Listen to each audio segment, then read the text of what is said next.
All right, ladies and gentlemen, boys and girls, welcome back to another edition of our Let's Play Minecraft 1.19.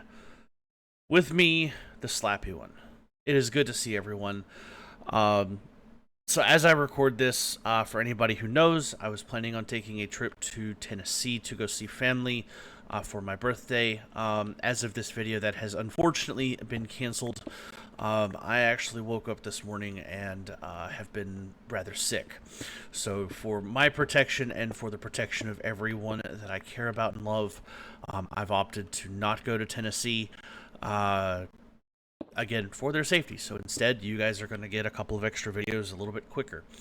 So anyway, we have been rocking and rolling up on the overworld. And, well, the only thing that's really changed up there is that I've expanded the farm. We've got melons in the ground and growing. We've got wheat in the ground and growing. And I'm actually working on a second wheat field. Just that way food does not become an issue. So I'll show you guys that here in a little bit and kind of how I'm setting things up with that. So, but I started to cave, and I came across this big cave, and I figured, well, this is a great opportunity to get going. So this is really where we're at, and this gives you guys kind of a perspective of my mind as I go through things. Oh, creeper! Oh, that's also a thing. So as of yesterday, we also launched the Owl MC Season 5, which was pretty cool. I get the privilege of being a manager over there, or one of the staff of that server, for whitelisting and modding, and I kind of help with some pseudo development. So, but we found a couple of data packs, and one of them was that right there, which is creepers blow up as fireworks, and well, I figured it's a good opportunity to let me just install that on my world, so I did.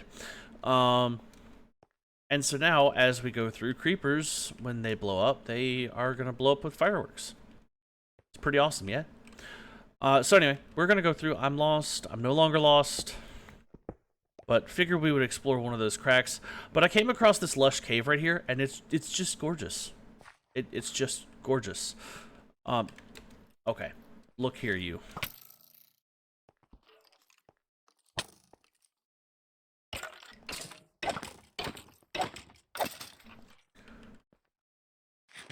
Anyway. So he came from up here, which means we need to get that done. But yeah.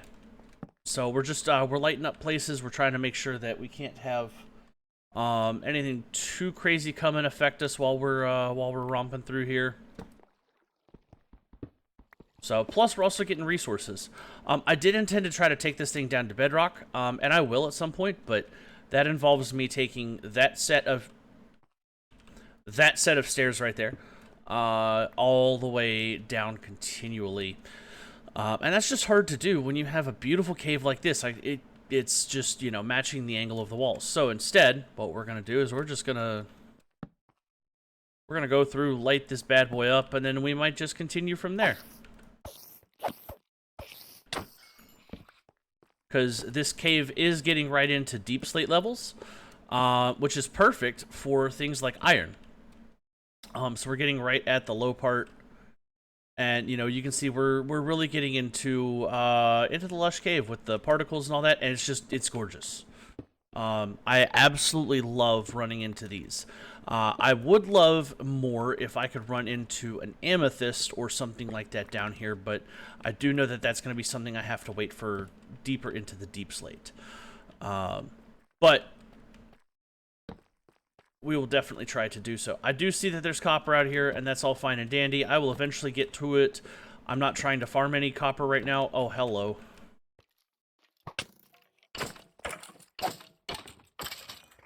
There we go.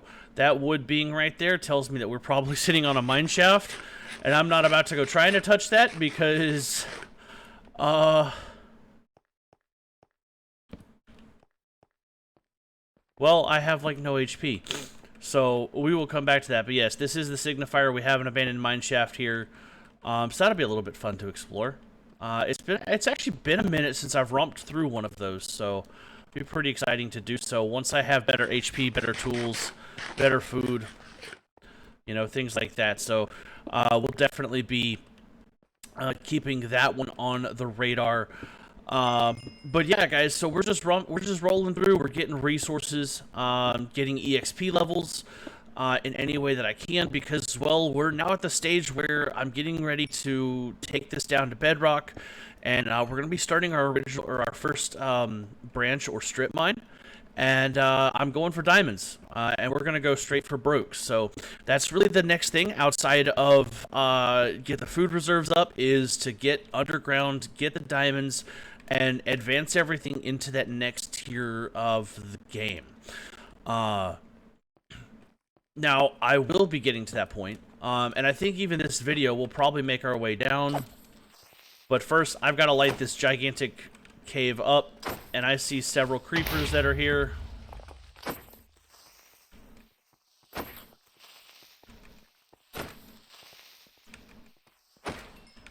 And that's a way that you can fight them, especially if you don't want to get them to detonate on you. Just charge them.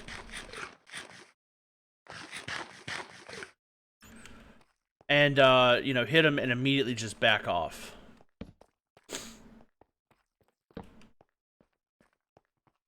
It's like this guy right here. Watch. Notice, as soon as I relay the attack, I'm backing off.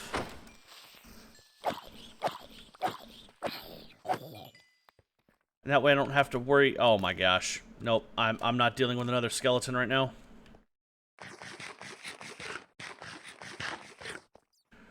I will deal with a baby zombie.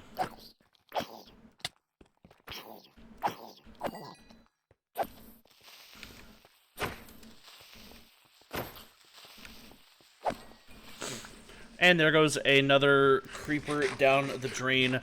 All the while, I am just feasting on melons. Which is pretty, well, it is what it is. Come on, Skelebro. There we go. I'll take him on now. Beautiful. I mean, this is a gorgeous cave, guys. So anyway, so yeah, this is really what caving is about, is running through caves, getting to get that exploration, coming across all kinds of unknown dangers, making sure that you are prepared for said dangers with resources, and things like that. Now, one other thing when it comes to mining to keep in mind: diamonds can be found the closer to bedrock you go, based off of the new generation. However, things like iron are still important, especially in this stage of the game. Iron, copper, redstone. So to get those, you do need to make sure that you're still checking out stuff above bedrock, because iron doesn't really generate that far down underground anymore. So, you know, it can, but it's very rare for it to happen. It's actually easier, and there's a creeper right as I run out of torches. I'll let him explode as a firework. We'll use the last bit of my charcoal to give me some torches. I do know I have some regular coal, but I don't want to use too much of it until I get to the mountaintop. So I know that there's a mountaintop near where I'm building that has a ton of resources onto it. So I'm going to be trying to get to that and run it. But yeah, so this is really what caving is about, guys. It's running through caves, exploring, spelunking, as it were. It's not necessarily mining through, though we very much could mine through. But it's being able to find it, pull these resources, and doing so also can be very advantageous, because you can cover a lot of ground very quickly and just hit these exposed bits. And just like that, look, we have another iron vein that's popped up right on top of this coal that we're digging. So all in all, it actually proves to be very well worth it, because I'm sitting on 46 pieces of iron, which means when I go back up top here in a few, I'm going to have the resources to do what I need to do in terms of tools and gear, because I don't have any kind of armor on right now. This is going to be more than enough to get me well into that point, iron armor all the way around, and get me some more experience from smelting the iron, and be able to go from there. But it's also giving me a chance to like mine out cobblestone. It's giving me a chance to mine out some other resources and map out things that we're going to eventually need for our build. So like this andesite pocket here, we've got a diorite pocket over here that we can pull from. We've got dirt down here, so I don't have to go up and disturb the overland terrain if I don't want to. We've got granite, we've got gravel. This also is a major advantage to going spelunking, is you expose a lot of these pockets of things and you can just mine them out, and a lot of times it proves worth it. So like this gravel bit here, as I start mining it out, a lot of times it will reveal other resources that you could, you would not have otherwise been able to get, especially with the way things generate now. So it is very well in your interest, and really a lot of ideals, or in the best way, to clear some of these pockets out, especially when you find a bigger cave like this one. Because now you can take resources from clearing out things like this, small pockets, and you can put them towards, let's say, my stairs up there. And all the while, I don't have to go make a whole bunch of trips. I literally just use what's right here in front of me to make that happen. Now, somebody said it could be referred to as like a danger bridge kind of scenario, and you're partially right. We'll take a glowberry, because why not? You're partially right with something like that. But at the same time, it's just reallocating resources to making your path better, literally, into the underworld, all while, giving you the chance to stay down here a little bit more. So, with that in mind, we're going to bounce back up here. We're going to see where we're at, and I'm going to actually try to work on my stairs here. So, we're going to get a little bit of work on that. I'm going to get them down to where I need them to go. And then once those stairs are ready for the next bit of mining, I'm going to come back and we're going to actually hold the phones. Never mind, because look at what I'm looking at here. I didn't realize this was I didn't realize this was here. So this is a bunch of calcite and blackstone, or basalt. We just stumbled on amethyst. We just stumbled on amethyst, guys. Let's go. So as you hear, it makes sound as you break it, even as you step on it. And this is the end result, is this. So you can get amethyst blocks, you can get amethyst shards.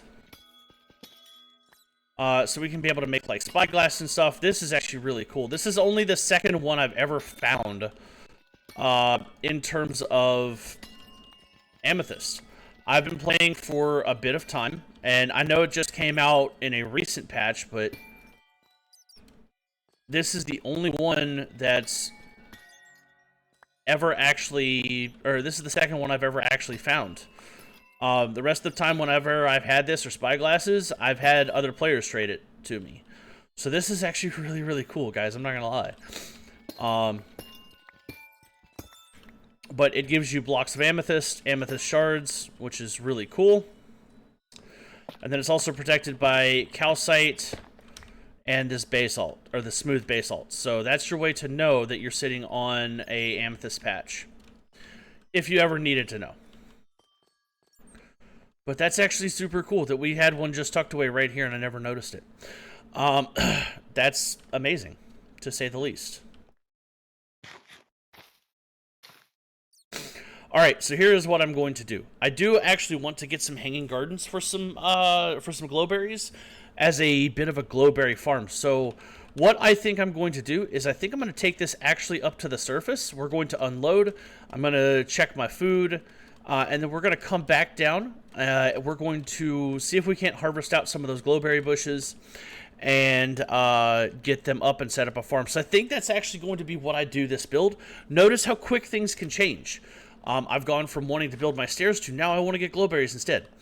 And I also want to get amethyst. So I'm going to get that set. I'll be back down here in the mines here in just a few minutes, guys. And then we are going to build my glowberry shed, as it were. So I'll see you guys back here in just a moment. Alright guys, and we are back. So we did some work on the farm. And let me show you guys that while I'm up here. So it's nothing special. I have two 9x9 fields, 1 block of water in between each. They're fully loaded with wheat. I've got a row of melons behind them because food generation is necessary.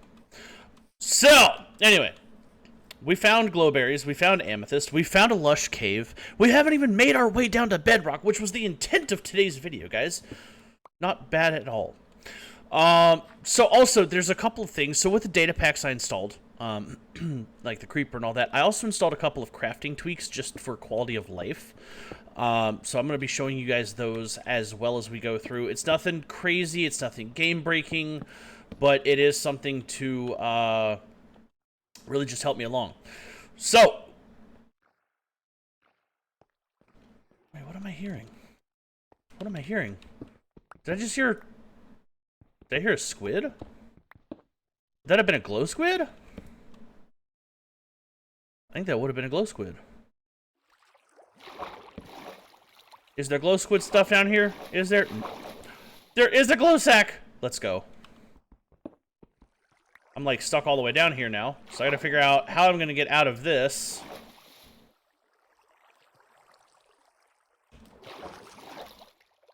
I think I have a plan. I have a plan. Slappy has a plan, guys. That's my plan. Alright, so that's gonna be where we are at. But nice. Free glowing sack, I'll take it. It just adds some stuff. So I can't do that. So I wonder, I was hoping I could just shear them off and like cut them, but I guess that's not necessarily the case.